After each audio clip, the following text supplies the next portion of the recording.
মানবতা মানি না। কি করছে প্রশাসন? কি করছে প্রশাসন? সাহায্য কেন পাই নাই আমরা? আজকে আমার সামনে এখানে কোর্টে আমার সন্তানের লাশ, এখানে আমার সন্তানের লাশ কেন আমাদেরকে দেখতে হলো? কেন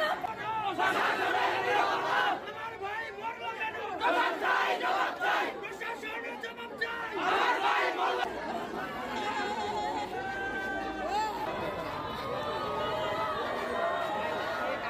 আমরা এই লাশটা আজকে কেন দেখতে হবে বলেন?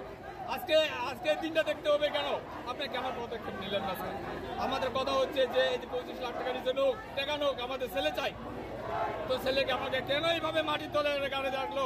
যাবে না। আমি যেখানে বলতেছি যে আমি আপনাদের সাথে আছি, সবার আগে আমি আছি, এরপরে আর কোনো কথা নাই। অপরাধী মানলো, আর এই যে একজন বললেন যে এটার সাথে অনেকে জড়িত, আমাদেরকে সবাইকে তো খুঁজে বের করতে সময় লাগবে না? অবশ্যই সেই সময়টা তো আমাদেরকে দিবেন।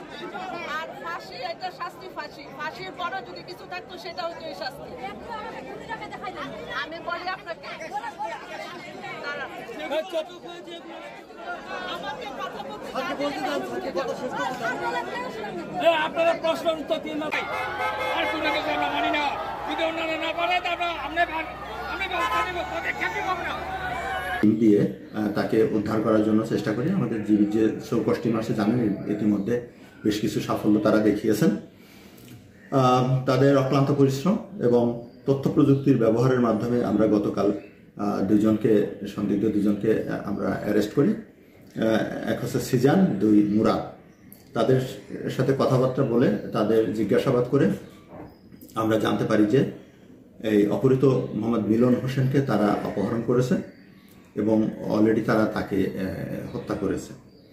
তাদের কথার প্রেক্ষিতে আমাদের 1 নম্বর সন্দিগ্ধ সিজানের বাড়ির পিছনে অব্যবহৃত যে সেপটিক ট্যাঙ্ক ছিল, সেই সেপটিক ট্যাঙ্কি থেকে আমরা লাশ উত্তোলন করি এবং তাদের বক্তব্য নিয়ে আমরা আরও জানতে পারি যে মোসাম্মদ রত্না আক্তার ইভা, 19 বছরের একটি মেয়ে, যে হচ্ছে